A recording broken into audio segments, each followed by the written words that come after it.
Bab 5. Menjadi kaya versus tetap kaya. Investasi bagus bukan hanya membuat keputusan bagus, melainkan secara konsisten tidak membuat kesalahan besar.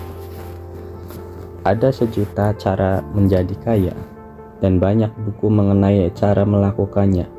Namun, hanya ada satu cara agar tetap kaya, suatu kombinasi sikap hemat dan paranoia.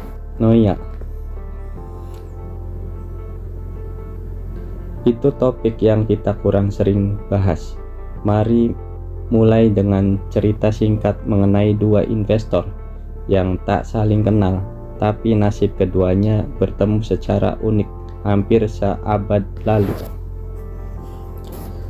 Jesse Livermore ialah trader bursa saham terbesar pada masanya. Dia lahir pada 1977 dan menjadi trader profesional sebelum sebagian besar orang tahu itu bisa dilakukan. Pada umur 30, dia sudah punya harta setara 100 juta dolar. Pada 1925, Jesse Livermore sudah jadi salah satu investor paling terkenal di dunia. Kejatuhan bursa saham tahun itu yang memicu depresi besar mengakibatkan namanya dalam sejarah. Lebih daripada sepertiga nilai bursa saham hilang dalam satu minggu pada Oktober 1929, yang hari-harinya dikenang sebagai Black Monday, Black Tuesday, dan Black Thursday. Istri Livermore, Dorothy, mengkhawatirkan yang terburuk ketika suaminya pulang pada 29 Oktober.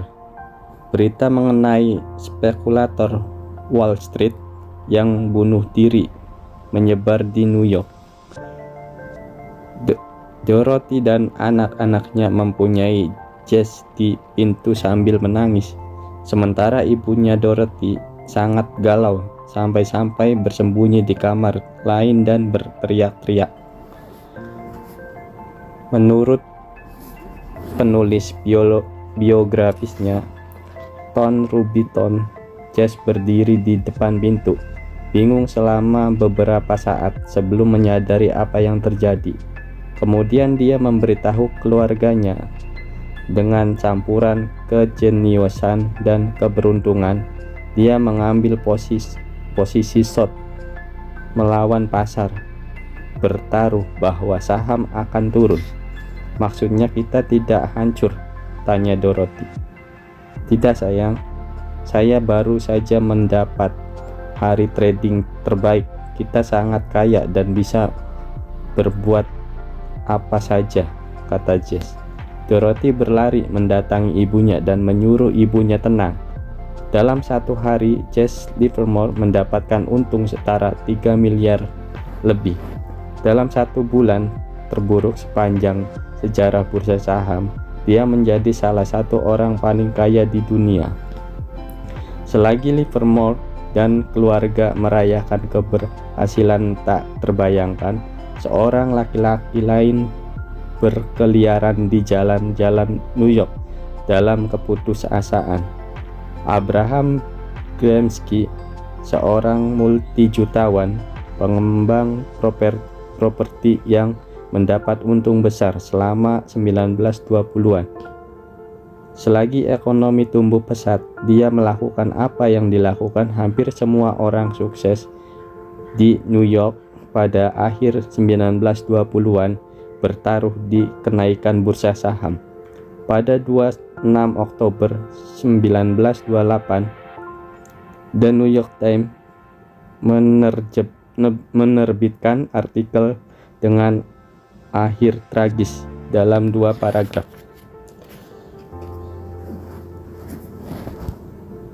Brent H. Sandler, pengacara di 225 Broadway, kemarin pagi diminta Mr. Abraham Gramsci dari Mount Vernon untuk membantu mencari suaminya yang hilang sejak Kamis pagi.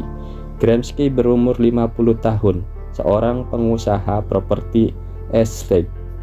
Dikatakan Sander berinvestasi besar di saham. Sander berkata bahwa diberitahu Mr. Gramsci bahwa seorang kawan melihat suaminya pada Kamis sore di Wall Street, dekat bursa saham. Menurut kawan itu, suaminya menyobek-nyobek ticker tape atau pita kertas berisi harga saham dan menebar sobekannya di trotoar sambil berjalan ke arah Broadway. Dan sejauh yang kita tahu itulah akhir Abraham Gramsci. Di sini kita punya perbandingan. Kejatuhan Oktober 1929 membuat Jesse Livermore jadi salah satu orang paling kaya di dunia dan menghancurkan Abraham Gramsci, barangkali sampai melenyapkannya. Maju 4 tahun dan kedua cerita terjalin kembali. Sesudah untung besar pada 1929, Livermore yang sangat percaya diri membuat taruhan yang makin lama makin besar. Dia akhirnya kebablasan, berutang makin besar, dan akhirnya kehilangan segalanya di bursa saham. Dalam keadaan bangkrut dan malu, dia menghilang selama 2 hari pada 1933. Istrinya mencari dia. Jesse Livermore, pialang saham, beralamat di 1100 Park Evans, hilang dan tidak diketahui keberadaannya sejak pukul 3 kemarin, tulis The New York Times pada 1933. Dia kembali, tapi jalannya sudah dipastikan. Livermore akhirnya bunuh diri. Waktunya berbeda, tapi Gramsci dan Livermore punya ciri yang sama. Keduanya sama-sama sangat hebat dan menjadi kaya, dan sama-sama payahnya dalam tetap kaya. Kalaupun kaya bukan kata yang Anda gunakan untuk diri Anda sendiri. Pelajaran dari kasus mereka berlaku bagi semua orang di semua tingkat pendapatan. Mendapatkan uang itu satu hal, menjaganya itu lain ceritanya. Jika saya harus merenungkan keberhasilan keuangan dalam satu kata itu kiranya bertahan. Kita akan lihat di bab 6, 40% perusahaan yang cukup sukses sehingga bisa go public efektif kehilangan semuanya nilainya seiring waktu.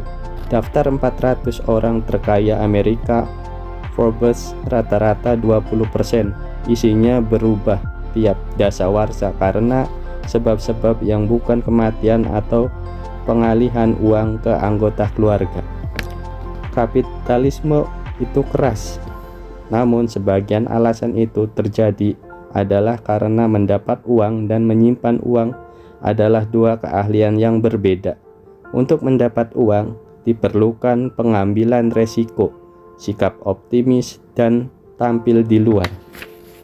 Namun, menyimpan uang membutuhkan kebalikan pengambilan resiko, diperlukan kerendahan hati dan rasa takut kehilangan apa yang didapat dengan cepat.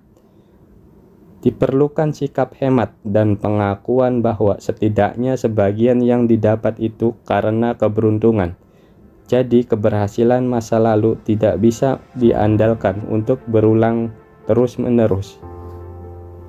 Michael Morris, miliarder pemimpin Sequoia Capital, ditanya Charles Ross mengenai mengapa Sequoia sangat berhasil. Morris menyebut umur panjang menyebabkan bahwa beberapa lembaga modal Ventura berhasil selama 5 atau 10 tahun, tapi Sequoia bertahan selama 4 dasawarsa. Ross bertanya, mengapa begitu? Morris, saya pikir kami selalu takut gulung tikar, kata Rolls Benarkah? Jadi intinya rasa takut. Hanya yang paranoid yang bertahan. Morris berkata, ada banyak benarnya itu. Kami anggap besok tak sama dengan hari ini. Kami tak bisa santai, kami tak boleh lalai, kami tak bisa berasumsi bahwa keberhasilan kemarin akan menyebabkan nasib baik besok. Sekali lagi bertahan. Bukan pertumbuhan atau otak atau wawasan. Kemampuan bertahan untuk waktu lama tanpa musnah atau terpaksa menyerah adalah yang membuat perbedaan terbesar. Seharusnya itu dasar strategi Anda, baik dalam investasi maupun karir atau bisnis milik Anda. Ada dua alasan mengapa mentalitas bertahan hidup sangat penting untuk uang. Satu sudah jelas, hanya sedikit keuntungan yang begitu besar sehingga layak dikejar dengan mempertaruhkan keberadaan. Yang satu-satunya lagi seperti kita lihat di bab 4 adalah matematika penumpukan yang kontraintuitif. Penumpukan hanya bekerja jika Anda bisa memberi waktu tumbuh bertahun-tahun bagi aset. Mirip menanam pohon, pertumbuhan 1 tahun tidak akan menunjukkan banyak kemajuan. 10 tahun bisa menghasilkan perbedaan berarti, dan 50 tahun bisa menciptakan sesuatu yang benar-benar luar biasa. Namun mendapat dan menjaga pertumbuhan luar biasa itu memerlukan keselamatan dari segala naik turun yang tak bisa diprediksi dan pasti dialami seorang seiring waktu. Kita bisa menghabiskan bertahun-tahun mencoba mencari tahu bagaimana Buffett mencapai hasil investasinya, bagaimana dia menemukan perusahaan-perusahaan terbagus, saham termurah, manajemen terbaik. Itu sukar. Yang tak begitu sukar tapi sama pentingnya adalah menunjukkan apa yang tak dilakukan. Dia tak berutang berlebihan, dia tak panik dan menjual selama 14 resesi yang dia lalui sepanjang hidup. Dia tak merusak reputasi bisnisnya. Dia tak mengikatkan diri ke satu strategi, satu pandangan dunia, atau satu tren yang sedang berlangsung. Dia tak mengandalkan uang orang lain. Dia tak menghabiskan semua energi sehingga harus berhenti atau pensiun. Dia bertahan. Kemampuan bertahan memberinya umur panjang, dan umur panjang konsisten berinvestasi dari umur 10 sampai setidaknya umur 89 tahun adalah yang menyebabkan penumpukan menghasilkan keajaiban. Satu hal itu saja yang paling penting ketika menjabarkan keberhasilannya. Untuk menunjukkan apa yang saya maksud, Anda harus mendengar cerita Rick Guerin. Anda mungkin sudah pernah dengar mengenai dua investor Warren Buffett dan Charles Munger. Namun 40 tahun lalu ada anggota ketiga di kelompok itu, Rick Guerin. Warren, Charlie dan Rick berinvestasi bersama dan mewawancarai manajer-manajer bisnis bersama. Kemudian Rick menghilang, setidaknya kalau dibandingkan dengan keberhasilan Buffett dan Munger. Investor Mohsin Fabrey pernah bertanya kepada Buffett mengenai apa yang terjadi kepada Rick. Tenang, Mohsin. Charlie dan saya selalu tahu bahwa kami bakal jadi luar biasa kaya. Kami tak buru-buru ingin kaya. Kami tahu itu akan terjadi. Rick sama pintar dengan kami, tapi dia buru-buru. Yang terjadi adalah bahwa ketika terjadi penurunan pada 1973 sampai 1974, Rick dibebani utang margin dan bursa saham turun hampir 70% dalam 2 tahun itu. Jadi dia kehabisan uang. Dia menjual saham Berkshire tanya ke Warren Buffett dan benar-benar bisa saya beli saham Berkshire Rick dengan harga di bawah $40 per saham. Rick terpaksa menjual karena dia banyak utang. Charlie, Warren Buffett dan Rick sama jagonya dalam menjadi kaya. Namun Warren Buffett dan Charlie punya keahlian tambahan, yaitu tetap kaya dalam jangka panjang. Itu keahlian yang paling penting. Nassim Taleb menyatakannya begini, punya keunggulan dan bertahan itu dua hal yang berbeda. Yang pertama membutuhkan yang kedua. Anda perlu menghindari kehancuran dengan segala cara. Penerapan pola pikir bertahan di dunia nyata intinya adalah apresiasi 3 hal. 1. Lebih daripada hasil besar. Saya ingin kuat secara finansial, dan jika saya kuat, saya bisa berpikir mendapat hasil terbesar karena saya akan bisa bertahan cukup lama sehingga penumpukan penghasilan keajaiban. Tak ada yang ingin memegang uang kas selama pasar bullish. Semua ingin memiliki aset yang naik tinggi. Anda akan tampak dan terasa konservatif jika memegang uang kas selama pasar bullish, karena Anda jika sangat menyadari beberapa banyak hasil yang lepas karena tidak memiliki aset yang baik. Misalnya, uang kas mendapat keuntungan 1% dan saham 10% per tahun. Kesenjangan 9% itu akan mengganggu Anda setiap hari. Namun jika uang kas itu mencegah Anda harus menjual saham selama pasar bearish, hasil sebenarnya yang Anda dapat dari uang itu bukan 1% per tahun, bisa beberapa kalinya, karena mencegah satu penjualan saham pada waktu yang kurang tepat karena putus asa bisa lebih besar pengaruhnya kepada hasil sepanjang hidup dibanding memiliki lusinan pemenang besar. Penumpukan tidak mengandalkan perolehan hasil besar, hasil yang bagus, tapi terus-menerus untuk waktu lama, terutama selama masa kekacauan dan gejolak akan selalu menang. Kedua, berencana itu penting, tapi bagian terpenting tiap rencana adalah merencanakan rencana yang tak berjalan sesuai rencana. Apa itu pepatahnya? Manusia berencana, Tuhan tertawa. Perencanaan keuangan dan investasi itu penting karena memberitahu kita apakah tindakan kita sekarang masuk akal atau tidak.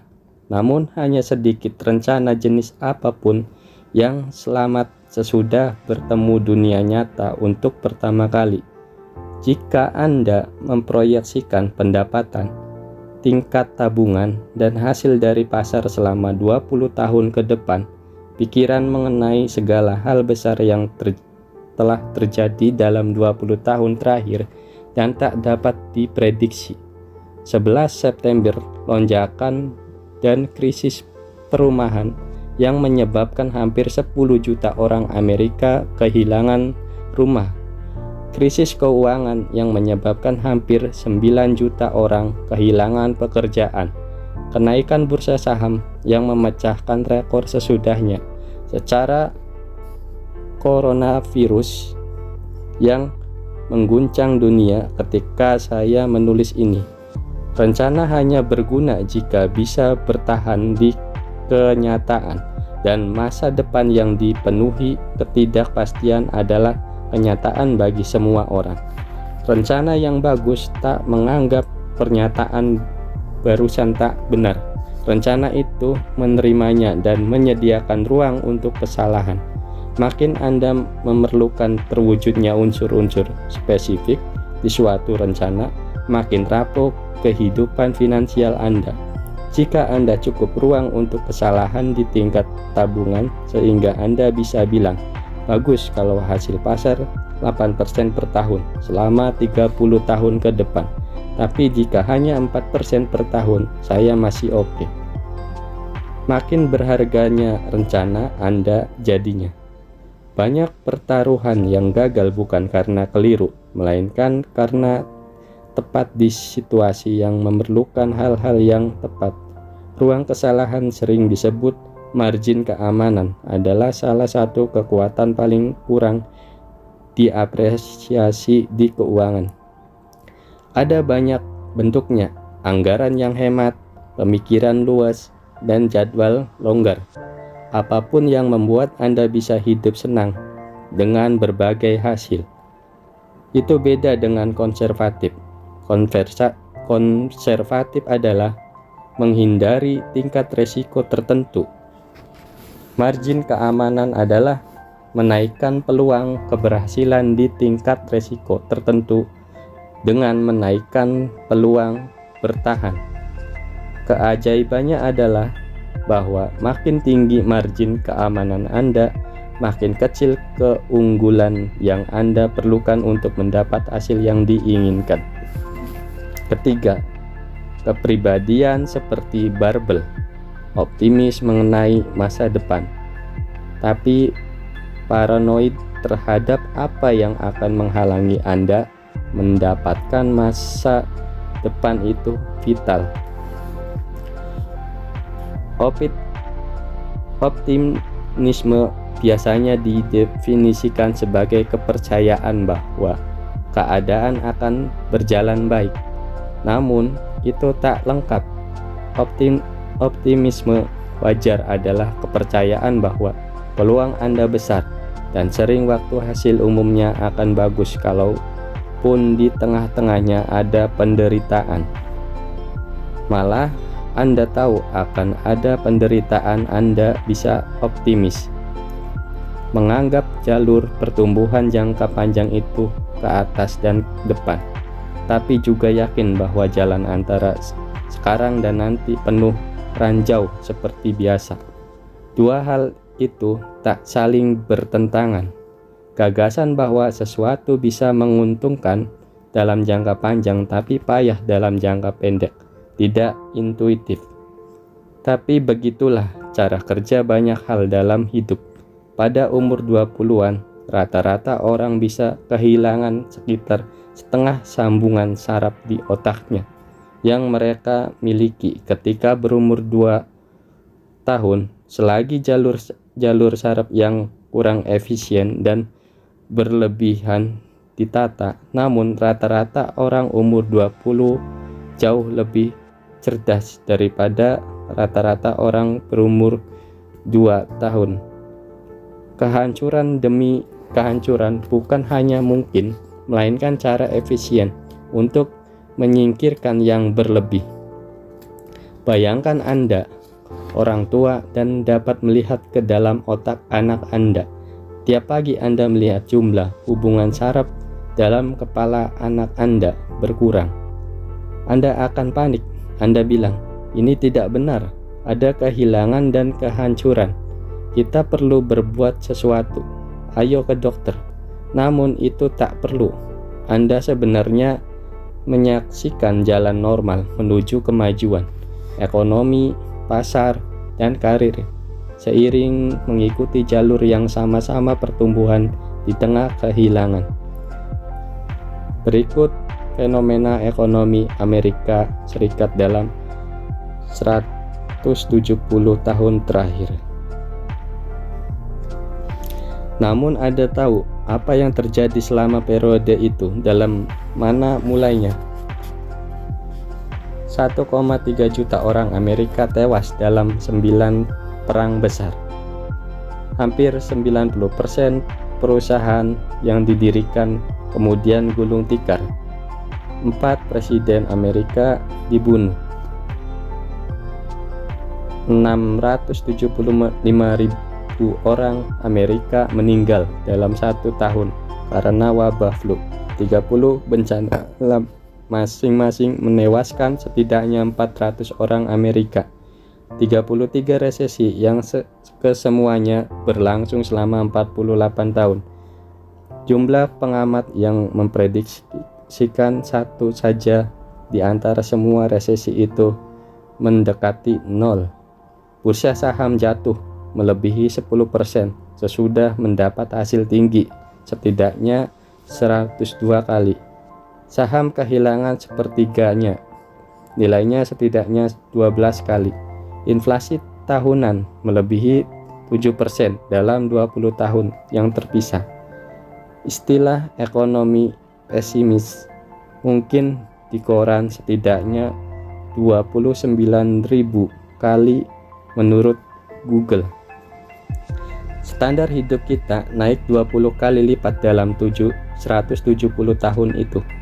Tapi hampir tak ada satu hari berlalu tanpa alasan kuat untuk pesimis. Pola pikir yang bisa paranoid dan optimis sekaligus itu sukar dipertahankan karena memandang dunia secara hitam putih tidak seberat menerima nuansa.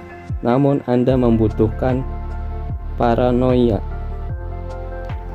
jangka pendek agar Anda hidup cukup lama untuk menikmati hasil optimisme jangka panjang. Jesse Livermore menyadari itu lewat pelajaran pahit. Dia mengkaitkan masa utang dengan berakhirnya masa sial. Dia menjadi kaya lalu merasa dia pasti akan tetap kaya.